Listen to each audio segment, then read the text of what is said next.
More people are coming. You lobby people. Right. Now 10:31. Here we go.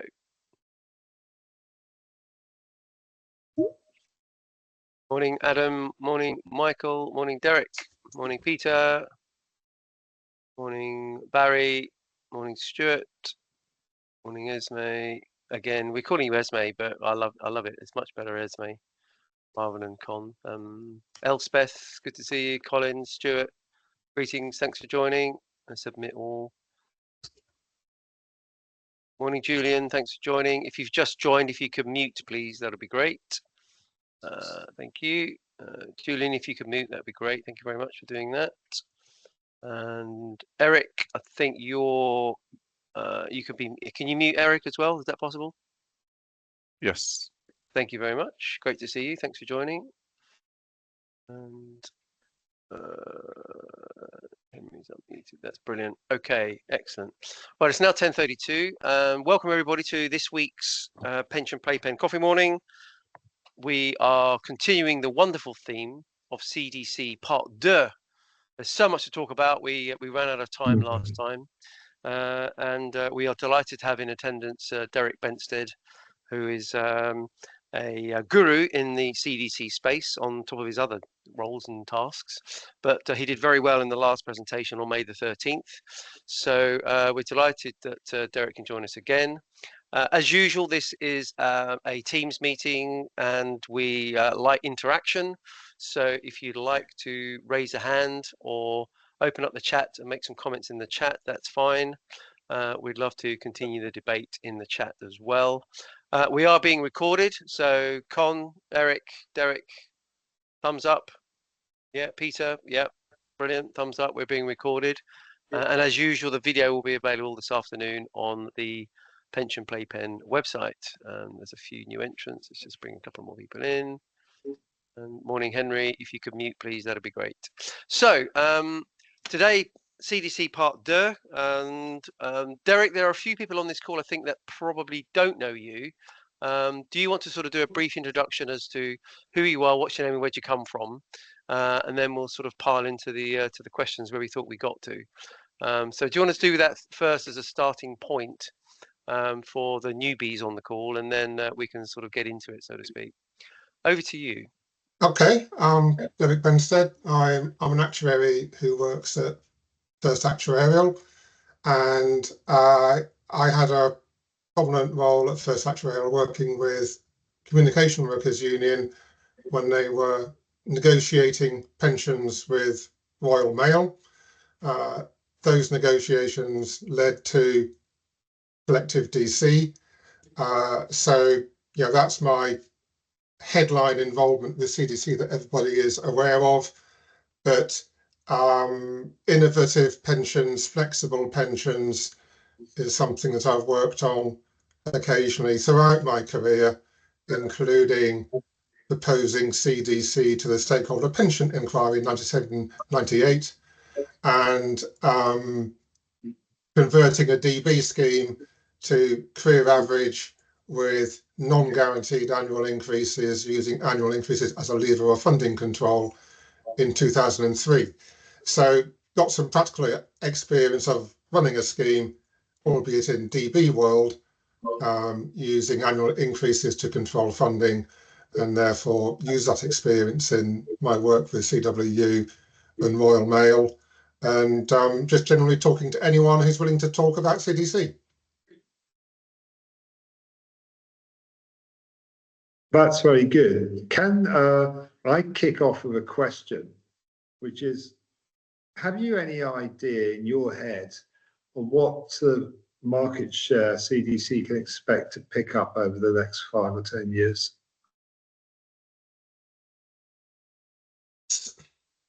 That's a good question. I would focus on the fact that people need pensions as opposed to POPs. They need a decent amount of reliable income for life in their retirement. That's not to say that cash isn't useful. The pensions world has always provided both cash and pension. Cash is useful for your overseas holidays, in your early retirement, in your medical bills, in your late retirement. Cash is good, but enough income for life to have dignity in retirement is also good. And we have a dearth of pension provision in the private sector. There used to be at the top of provision in the private sector around 6 million actives in defined benefit schemes in the private sector, which is still a long way from full coverage of the number of workers in the private sector. There are many, many more workers in the private sector than 6 million. So I'm not going to imagine anything like a full penetration of CDC in the private sector. But, if we could again have 6 million people in pension schemes as opposed to pot schemes in the private sector, that would be a good thing. I think I can reasonably argue that collective DC is a better option than individual DC for many reasons, and therefore, if we could get to a point, even if it's in 10, 20 or more years' time, that half of people in the private sector in CDC, that would be a good thing. But I think it's going to happen simply because the need is there. And once we have multi-employer schemes that are readily available for employers who choose to join, there's no reason why CDC shouldn't make inroads into pension provision, and for employers to gradually see that collective DC is a better option than individual DC, shift their scheme to CDC, for it to get to the point where, to be competitive in the recruitment marketplace, CDC is seen to be the done thing rather than individual DC. It's going to take time. It's not going to happen tomorrow. It's not going to happen next year. But if something is good, isn't it going to make some ground? I would certainly hope so. Okay, we've got a hand raised from Con. Con, do you want to ask a question or make a point? It's a comment, really, Derek. Surely the take-up of multi-employer isn't the be-all and end-all of this. We don't yet have the multi-employer legislation, and the single-employer legislation was frankly a joke. I had 3 schemes which were looking forward to creating CDC as single employer. They took one look at that legislation with its gold plating all over the place and just said, no thanks. So what can we do to ensure that the multi-employer is viable? I agree that's the problem, Con. I too had a client ready to go with single employer CDC, took a glance at the regs and said, no thanks, that's not for us. It ultimately only needs one multi-employer scheme to start up and to have the capacity to take on lots of new business for the world to begin to change.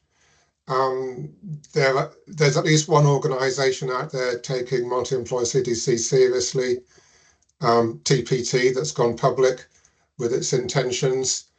If TPT start up, then that's the start of progress, and hopefully things balloon from there. I would agree with your remark that multi-employer CDC on its own isn't everything. I would like to see CDC available for individuals to join, especially the self-employed. CDC doesn't have to be employer-sponsored, but that's another big step forward to reach that point. There's no reason why the government shouldn't sponsor the creation of the CDC version of Nest. Doesn't have to be Nest that starts that, could be a different organisation, but for there to be a default CDC provider, just as there is Nest being a default DC provider, and in a sense, the Pensions Protection Fund is a default DB provider in some sense. I think there's a good case for arguing there should be a Nest version of CDC out there alongside anything that's started by private sector bodies creating CDC. But we only need one multi-employer scheme to make a good start. So I think when things start, we should make progress from there. Okay. William, you got your hand raised. Do you want to make a point or ask a question? Yeah, I was just going to say that I went to the launch last week of TPT's multi-employer version, and I thought it was excellent. And I thought it really important that the minister showed up, and he spoke really well on the subject. And if you read, as we have his book, and you read through, I think, a terrific essay, effectively, which is the roadmap for pensions. And if you just, I would cite to everybody, if you read paragraphs 17 and 34 of that thing, it basically says he's in favour. And you know, you've got a really top class minister who's in favour of doing this, and this is the moment. And I'm left feeling very encouraged that this is something that the government wants to happen. It is so aligned to all their policies. So yeah, I think all your effort, Derek, over the years could now suddenly have a big impact. Okay, Henry, go. I would add that we have a saying in our company: political speech is right, drafting shite. We can't allow this new draft of CDC regulations to go the way of the last one, or indeed the way of which super funds look like they're going right now, where we're going to see government initiatives fall foul, if you like, of gold plating, as Con calls it. So that's my thought. I put that to Derek because you've seen a lot of legislation on CDC in draft format over the years. Do you think we're going to get beyond the mess which we got in last time around?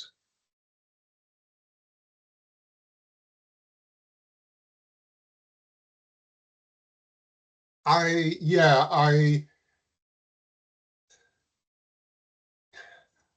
am not a fan of regulation that seeks to write an actuarial textbook as opposed to regulation that facilitates. So, like Con, I'm disappointed that an employer who's willing to participate in an innovation is put off from doing so because the regulations simply aren't suitable. And I'm disappointed with the overall direction of regulation generally. And this is a wider point than just pensions, but within the world of pensions, there's an assumption that bigger is better. And I don't necessarily agree with that. And I don't necessarily agree that the right way to go is to have a handful of hugely regulated, very large schemes, because of the obstacles that creates to getting started. As we've just discussed for the last 15 minutes, I would rather there was a housing association in the northeast of England that has already got an open single employer scheme, rather than waiting for TPT to go first, because TPT can take the burden of starting a multi-employer scheme that we can then all share in, and that burden is spread amongst the many employers that join, because TPT made the effort to go first. It makes it harder. I'm not a fan of big business and regulator of big business as being an ideal model, but we're getting onto politics rather than pensions in saying that.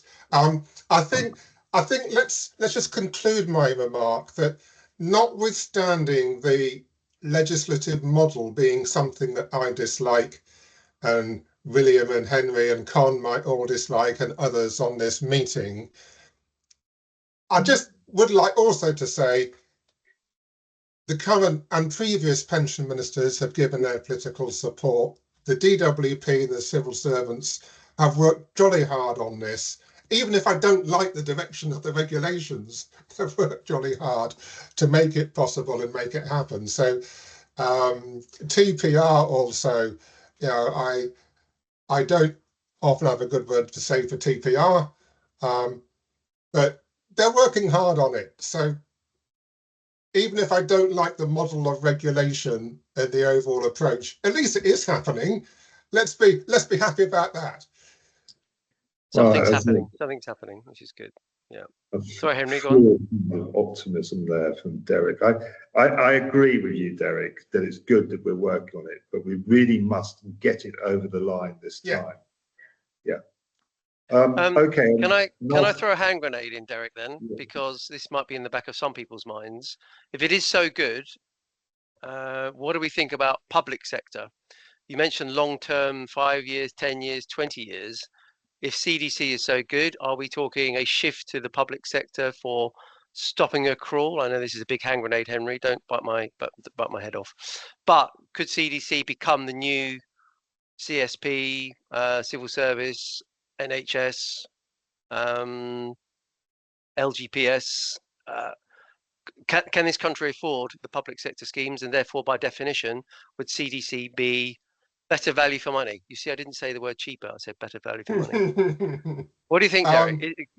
Your prediction, crystal ball, could CDC work in government pensions? Well, conflict of interest. I work a lot with trade unions, especially ones in the public sector. But if we take the big picture view, where we are in the UK today. Hang on a minute. Didn't the trade unions at the Royal Mail put CDC in? So some trade unions totally. love it. Yeah, totally. Don't worry about them. That'd be fine. Yeah, you know, so you know, the notion of flexible pensions was tabled by the CWU at the Royal Mail negotiations. It was a union idea that was originally took the direction of the conversation where it went. So in the UK, we have a state pension which is not adequate for a single person household, but arguably a bit more adequate if there's two people in one household, both on a full state pension. Just about adequate if you own your house, not adequate if you don't. And we've got public sector pension provision, most of which is unfunded, LGPS accepted, providing generous defined benefit pensions in a way that the private sector doesn't get. And I think it's fair to ask the question, is it sustainable that we should have public sector haves and private sector have-nots? So I would very much like to see a great increase in private sector pension provision in order that public sector pension provision comes under less political attack. But if you were going to ask the big question of all the money that the state spends on pensions, both state pension and public sector pension, could the state do it better? Well, yes, there's an awful lot the state could do better. You know, maybe lower public sector pensions and more spent on state pension would be a good thing. Maybe to the extent that DC remains a prominent form of pension provision in the private sector, and I expect it to, definitely. You know, if CDC covers half the private sector, that would be a massive, very large achievement. You know, maybe the state pension should provide a very large increase at age 85, so that with your DC pot, you retire at 65, draw down 1/20th of your pot every year for 20 years, use up all your pot, and the state takes over with a big pension increase at age 85. You immediately solve the problem of pot anxiety that might run out before you die because you live to 100. You know, if the state gave you a decent pension from age 85, you can stop worrying about it. So you can ask some big questions definitely, that you could completely reformulate the provision of pensions by the state if you really wanted, given the enormous amount of money currently being spent, and shared out more evenly. Because why should the public sector get such an enormous amount of pension from the state and the private sector not? That just seems wrong. I would point out that, yes, public sector pensions were amended a little bit in 2015 and 2014 for LGPS, and then the state pension was increased. So the total amount of pension received by public sector workers didn't change all that much. The public sector pension scheme went down, state pension went up. Overall, maybe not a huge difference. There's scope to reconsider that, definitely. Okay. Henry, you got your hand up, and then we'll come to Michael Bromwich. So Henry, you go first. Okay, another big question. I had this argument with Mark Rollinson a few years ago. I don't think I ever quite got beyond the sort of status that we found in. Should we have such a thing as decumulations only CDC, or is CDC always a whole of life type prospect? I'm thinking here about Mark's comment, which was that if you just do in retirement CDC, you don't give it sufficient time to be successful. Yeah, so whole of life CDC is an awful lot easier to do than in retirement only, because actuarially you've got much more time to play with. And if it's in retirement only, you're competing with annuity products, you would need to be, and you're dealing with individuals transferring in. So you've got all the burden of regulation of a retail product and needing to underwrite people and offer them personal terms and accommodate all the different decisions for with and without spouse pensions, with and without pension increases that individuals might take. So it's harder to do. DC has disadvantages for individuals. It requires their decisions on how much to contribute, how to invest, how to spend the pot in retirement.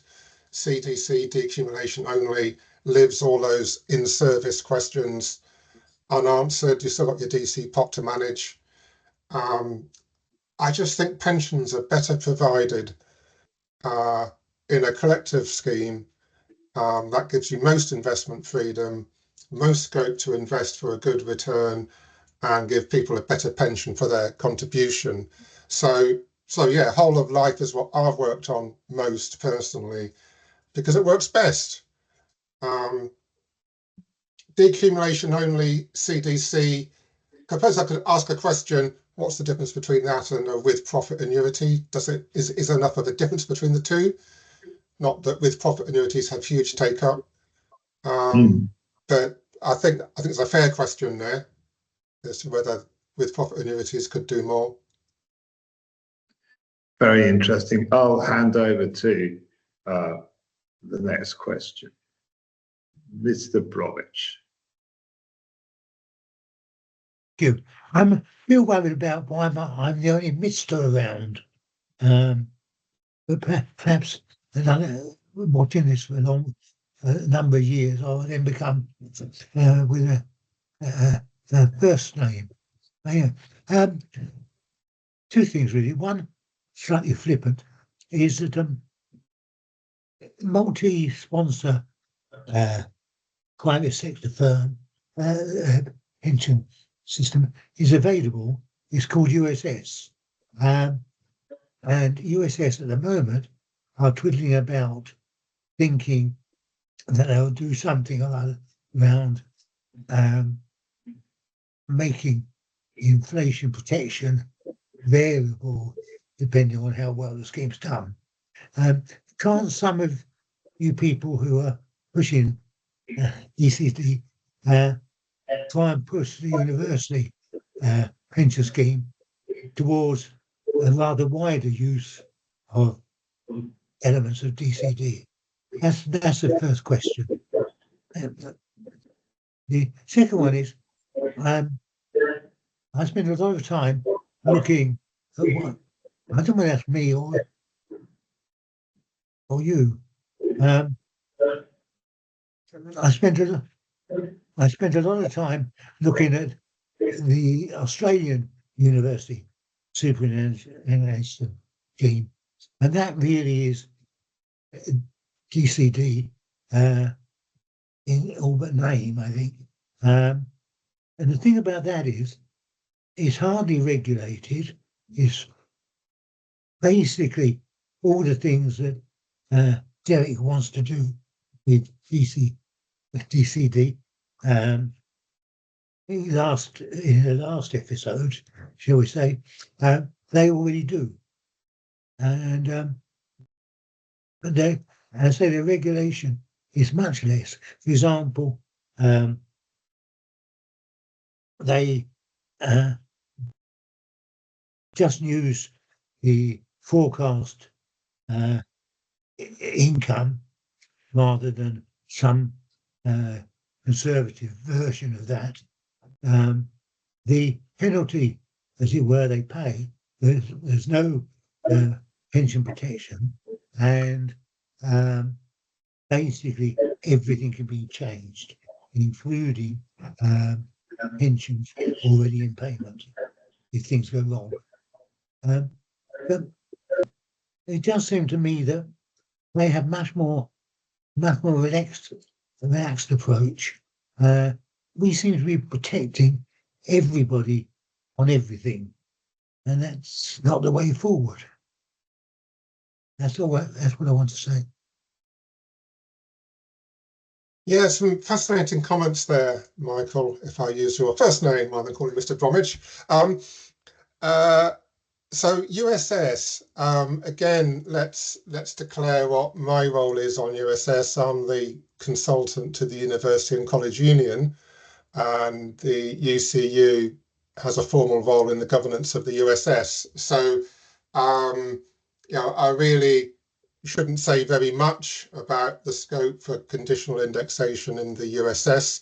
So let's just make a strictly neutral remark that the USS as a fully defined benefit scheme. I think it's fair to say that the employers in aggregate in that industry-wide scheme do have the covenant to provide defined benefits on the one hand, but on the other hand, if there were conditional indexation in the scheme used as a lever of funding control, that could make the scheme easier to manage for both employers and active members if contributions do not escalate so much as they have done in the recent past, and also might deliver a better benefit for the members if the conditional indexation arrangements resulted in higher pension increases coming through to the members than it otherwise would. And it's certainly reasonable to argue that if you're going to reduce the defined benefit guarantee, the central expectation should be a better benefit, not the same benefit, as a consequence of conditional indexation. But the union members themselves will need to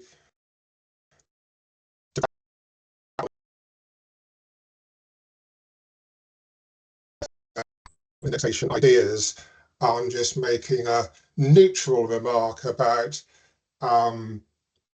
DB and conditional indexation, just to discuss USS that you mentioned. You mentioned Australian experience. I did have an exchange of correspondence with an Australian actuary a few years ago, and one of the points made by the Australian actuary is that he thinks we're completely mad in the UK setting up CDC as a potentially competitive pension vehicle where providers compete with each other for business, as opposed to here's a CDC scheme for the housing sector, here's a CDC scheme for independent schools, here's a CDC scheme for universities or whoever, just organise on a non-competing industry-wide basis. So you've got a scheme per industry, and then you can have much simpler regulation because the scheme's not actually fighting with each other for new entrants. that would require an entirely different approach to the established approach within our political class these last 50 years or more of everything must be competitive. So win that political argument, maybe we can do things more simply in future, but we're a long way from that political argument being had, never mind won. Yeah, okay. We've got a number of hands raised. Colin, do you want to unmute Colin and make a point or ask a question? Yeah, hi everyone. Good discussion so far. Yeah, I just want to pick up that last point, Derek, about other countries. So in my prior roles, I've done a lot of international work, leading teams at Aon and the like. And I've certainly viewed Australia as very much a market where there's strong collectivism. Even the sort of super funds, there's been strong union involvement in those. Yeah. If I look at the big pension markets in the Netherlands, Switzerland, Nordics, a lot of their pension schemes now have strong CDC characteristics. Over the generations, they've moved away from final pay to a career average to a bit of DC to CDC. But Switzerland don't like giving people investment choice. They've got guarantees. Netherlands, all the industry-wide funds are going to, I guess, some form of smooth DC at the moment under the new reforms. But these are largely all countries where there's been strong traditions of having industry-wide plans and actually generous pensions. So take the Netherlands and the Nordics, everyone's in the same industry, everyone gets the same benefit. That's a fact. You're not trying to compete on pensions. You might be able to try to compete on how you finance them, but it's recognised that's how you work, that's how you employ talent in those countries. And Netherlands had to take a massive look at this because they've had conditional indexation in the past many years. The big public sector funds like ABP were not able to give increases, and some years some had cuts. So they've all got big different histories, but there's a strong sense of collectivism and solidarity. And I'm a strong fan of CDC.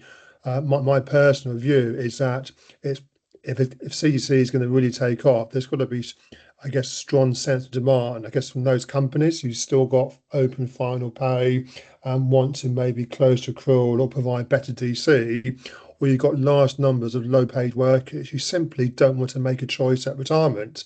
So I guess if the union said, look, where we got DC, we'd like better DC, or if they think their final pay plan is going to disappear, they might want to lobby for something else. But my gut feeling is, despite people living longer, despite declining fertility rates, I'm not sensing that the final pay plan for local government and civil service is going to disappear anytime soon.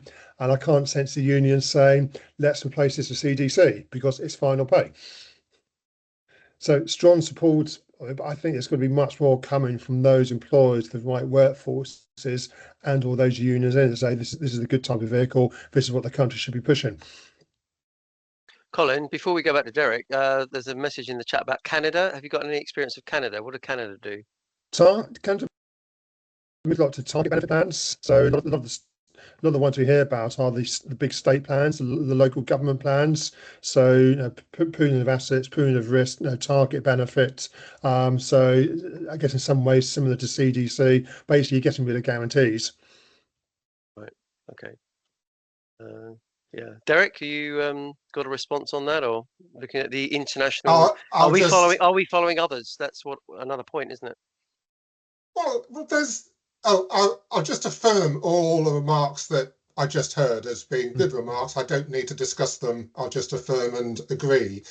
The remark you just made there, Steve. In many ways, there's nothing new in finance and investment and pensions. Everybody's idea has been done before or tried before in different forms. The KPMG pension scheme in 1948 was written with a rule that if the funding didn't support the benefits could be cut. Now, later legislation retrospectively forced that scheme to be a DB scheme that couldn't cut benefits. But the principle was there. There's an example of a pension scheme that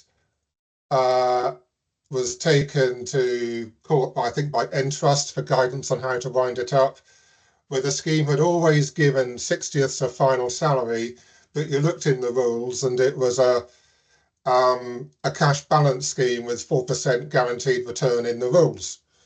and the 60th final salary had been entirely a discretionary benefit, so long as it was worth more than the cash balance in the notional pot that was in the rules. So people have always tried to provide benefits in a flexible, manageable way. CDC is one way of doing that. In some sense, it's new, but in other senses, it's not new. You see variations in Netherlands, variations in Canada. You see variations even in KPMG in this country. And it's just picking up an idea of career average on the one hand, with the idea of increases can be variable on the other, both before and after retirement. We have a long tradition of after retirement variable increases in this country, albeit largely faded out, applying it before retirement as well. And you have a manageable scheme if you do that. So while on the one hand, when I created that scheme, the DB scheme that was variable increases back in 2003, while in some sense that was novel, in that I hadn't seen such a scheme run that way previously, on the other hand, it wasn't novel. I was just taking ideas that people have done and tried before and putting them in the mix and devising a scheme that worked for a client in its context. So we're in a situation where we need pensions in the private sector. We haven't got them. CDC is a way that we can do it. So let's get on with it. Okay. Meet a need. There's a need to be met that's going to have to be met. So far better to meet it by gradually making CDC a success in the next 20 years than for there to be strife in the streets as private sector workers on 8% AE pots are smashing the windows of town halls because they object to public sector pensions. We'll have to see what happens if the dashboard comes out and they realise how low it is. But there we go. There's a few other hands raised. Before I do that, can I ask you the concept of, in the modern era, mainly of DC, AE, people get their statements and their pots go up and their pots go down. Do you think the modern era of member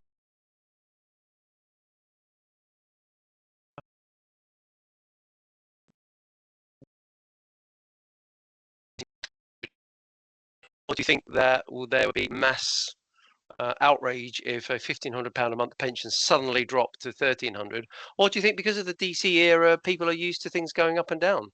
Wars come and go, and sanctions come and go, and tragedies come and go, I guess, and markets move up and down. Do you think the modern era can cope with a rising and falling pension? And then we'll come to JQ, then we'll come to Henry. Yeah, go on. Okay, so two angles on that. One, we're far more obsessed with guarantees in the pensions industry as industry insiders than the general public are. The general public have a much better appreciation that in life shit happens. Yeah, excuse me for using a four-letter word, but the nature of life is Henry falls off his bike and gets a brain injury and he's nearly dead. I get cancer. My daughter right now is 35, has got cancer. Shit happens in life. People get made redundant. And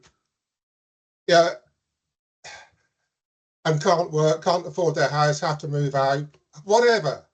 And if you get a letter from your pension administrator saying your former employer's gone bust, I'm afraid your pension's got to go to the PPF and be cut by 10%.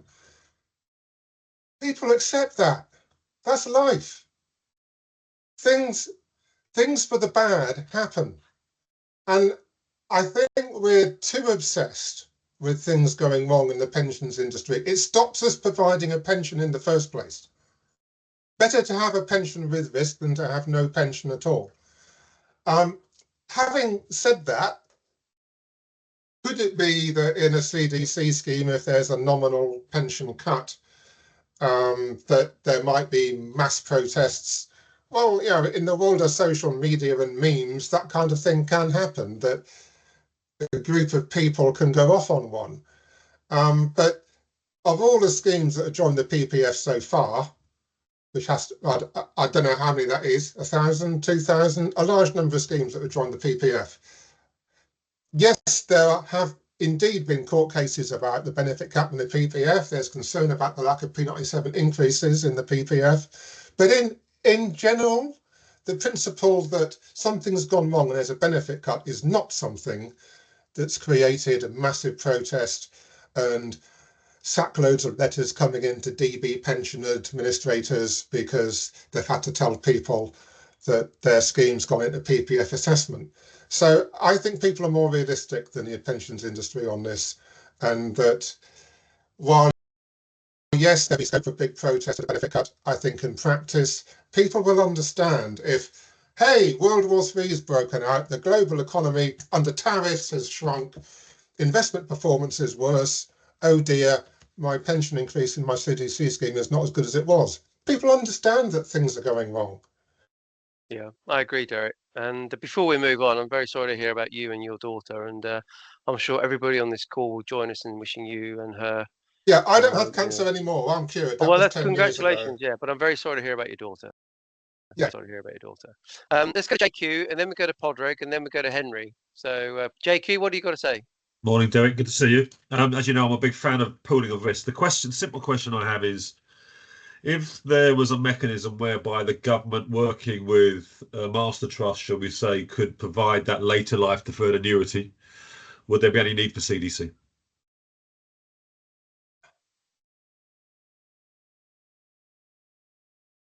Well, the short answer to that question is no, in that if the government did provide a big pension at 85 and all you had to do was save to cover 20 years of retirement, then potentially you've solved the problem, haven't you? I would personally take the view that I would rather there were many pension schemes in the private sector providing pensions to workers than relying on government to provide pensions in a stable and reliable manner. I know that, yeah, historically, government has provided pensions in a stable and reliable manner. Let's not suggest that they wouldn't continue to do so in the future. I just would personally, as a political statement I'm not going to seek to defend or argue for, just personally think, live in a world where people organise things for themselves than massive state organisation. Part of the reason for the question is clearly we have a very fragmented system in the UK. We don't have the collective. We have, care. We have lump sum schemes. We have DB. We've got SIPs. We've got different regulatory TPR, FCA, and some.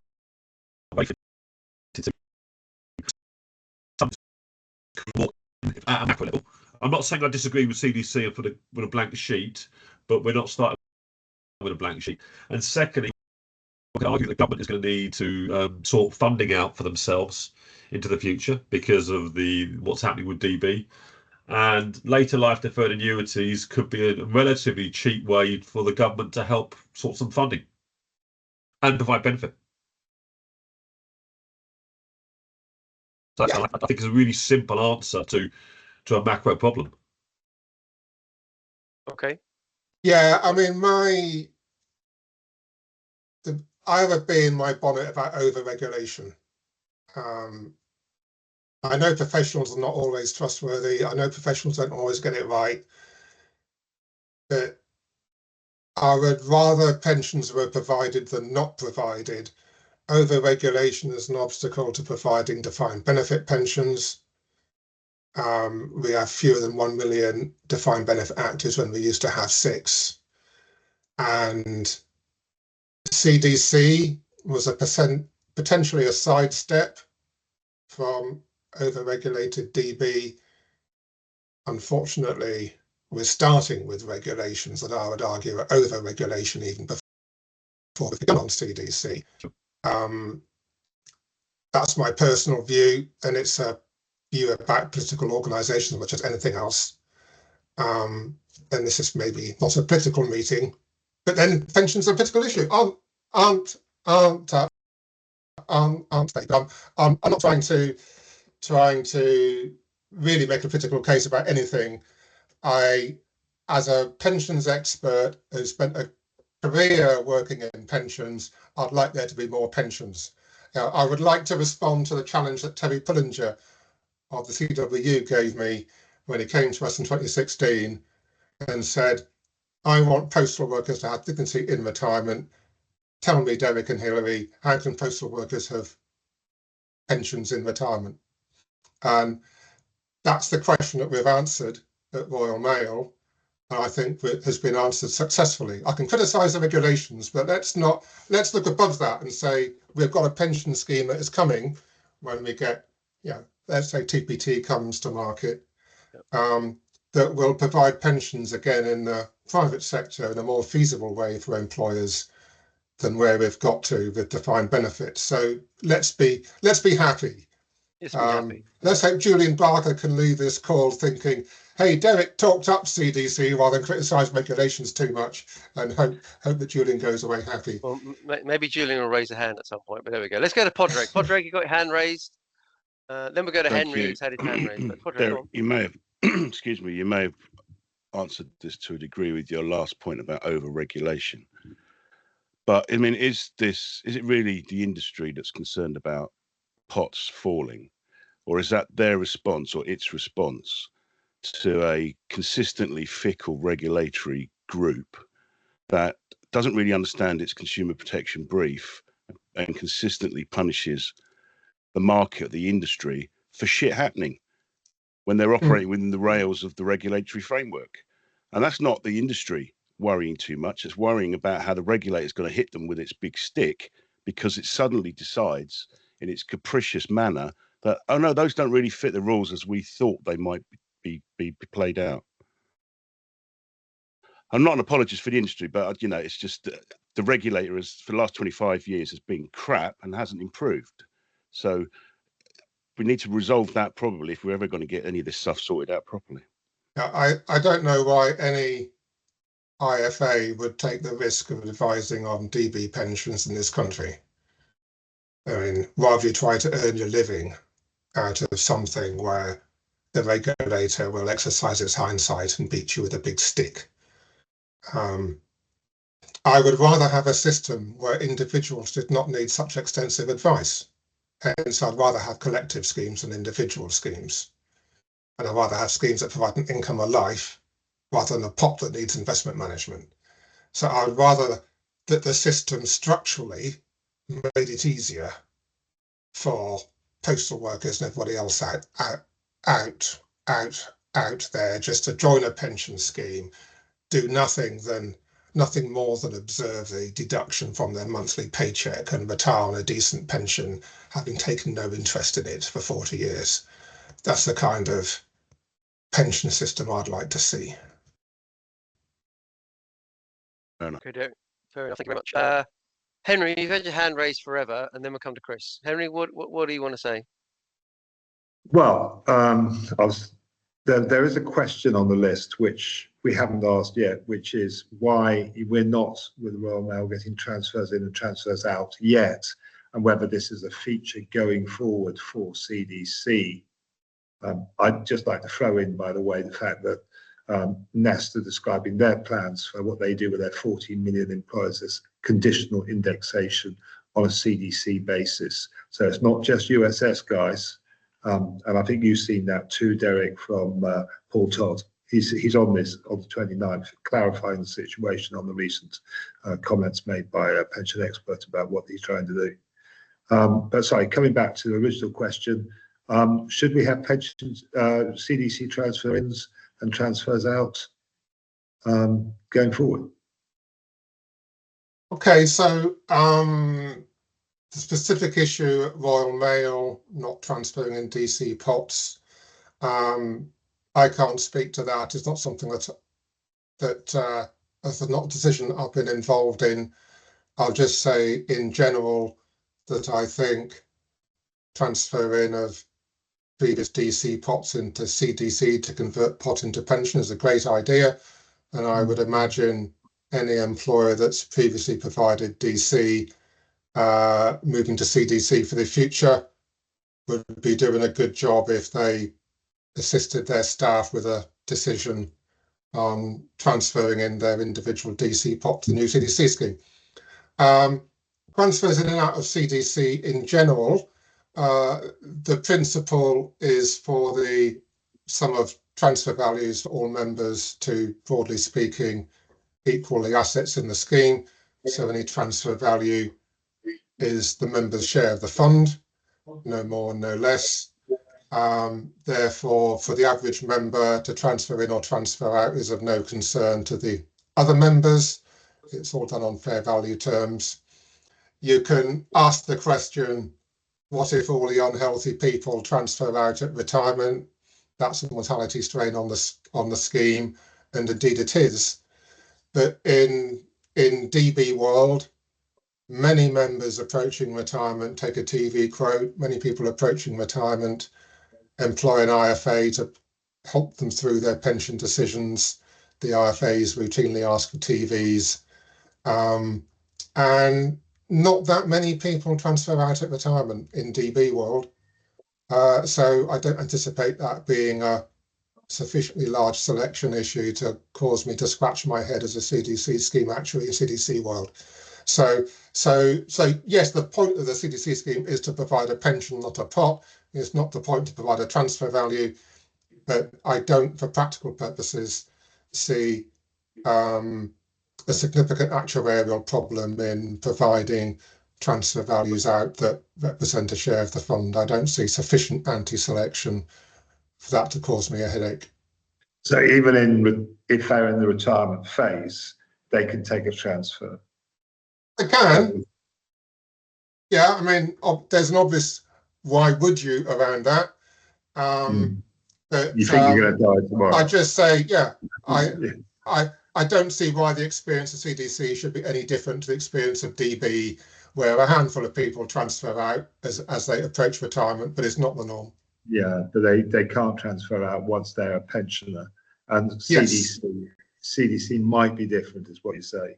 Yeah. No, I'm not saying people transfer out after retirement. No. Oh, you aren't, right? Okay. No. Okay. Once you started benefit, you don't transfer. No, it's fine. I'm Yeah. just throwing the questions which have been put to you for a good couple of months now. Thanks, Derek. Should we go to Chris Giles? He's got his hand raised. Chris, do you want to ask a question, Chris? Yes, thanks, Steve. One of the questions, I don't know whether it was you or Henry, what will the investment strategy for accumulation and decumulation be? And I think that's quite crucial here, and it fits in with some of the discussion we've had already about later life annuities. I strongly believe, whether it's DC or CDC, that you invest for growth during accumulation and you invest for income during decumulation. And I've been doing work on coming up with new ideas for the decumulation phase. One of the big ones, which interacts with questions with the government and state pension, etc., is the idea of annuity bonds, whether they're immediate annuity bonds or they're deferred annuity bonds. Essentially, that would fit in with a new form of, if you like, public financing the government could do with money at the moment for investment in capital projects, etc.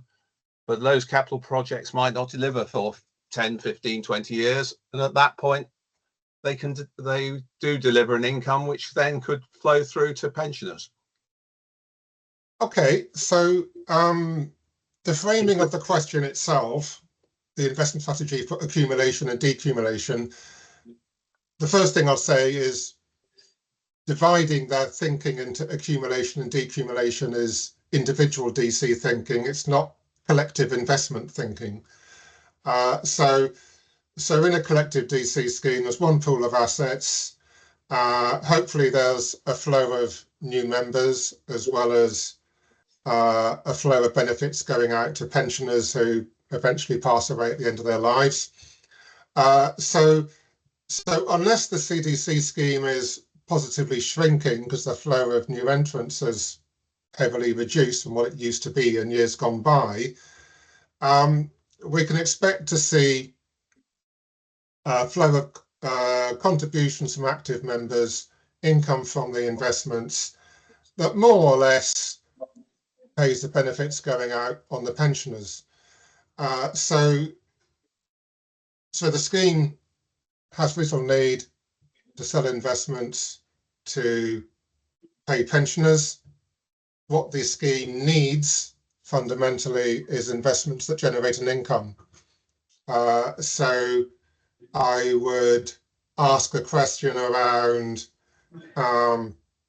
would investing in the Channel Tunnel that takes years to build, or HS2 that takes years to build and doesn't create an income for a long time, necessarily an appropriate investment for a pension scheme, where fundamentally you just want to buy something that gives you an income, hold that something for the very long term, and pay pensions out of the income. So I envisage a focus on cash flow, that you're managing cash flow from the investments and contributions to meet the benefits.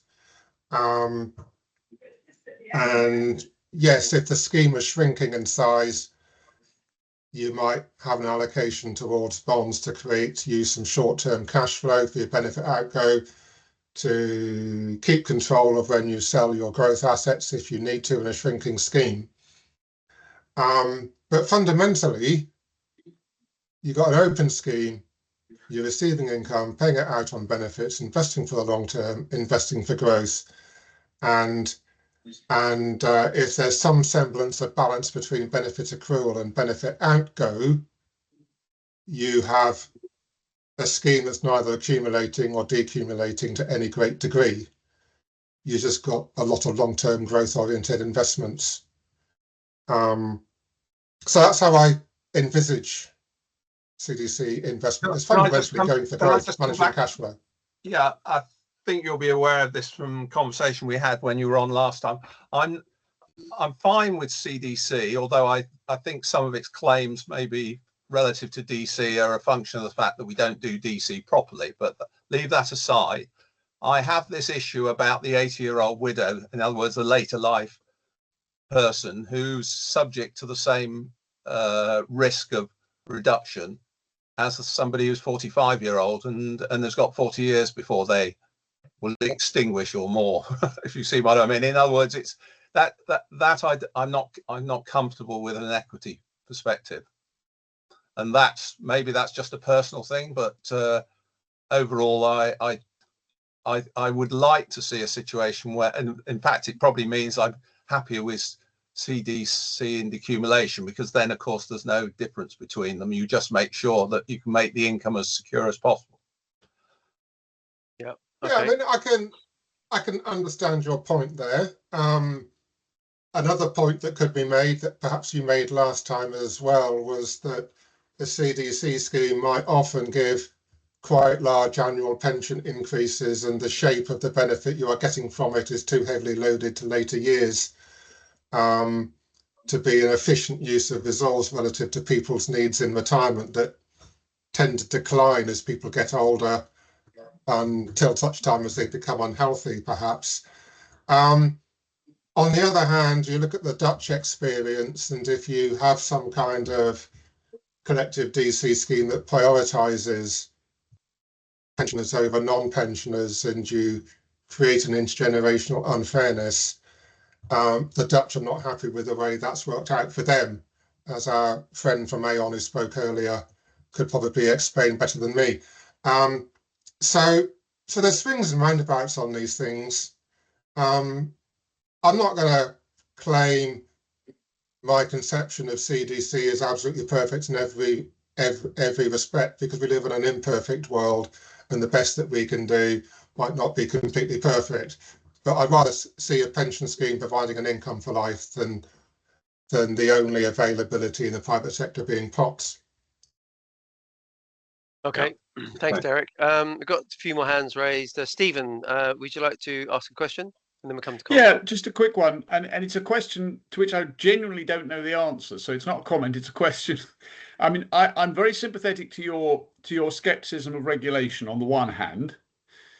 On the other hand, following on from the discussion about what the optimal investment strategy should be for such funds, I think I would say, if I was advising someone on a fund to pick, and I knew that you were running it, I would probably say, okay, that looks like a very good fund to invest in. As long as he's in charge, that looks like the kind of fund you'd invest in. On the other hand, I mean, I get my pension from USS. I'm an academic, and I know too much about the inner workings of USS to ever think that I would want to trust them with the CDC. And so that's the paradox of you don't want to overregulate, but on the other hand, who can you trust to actually run this scheme properly?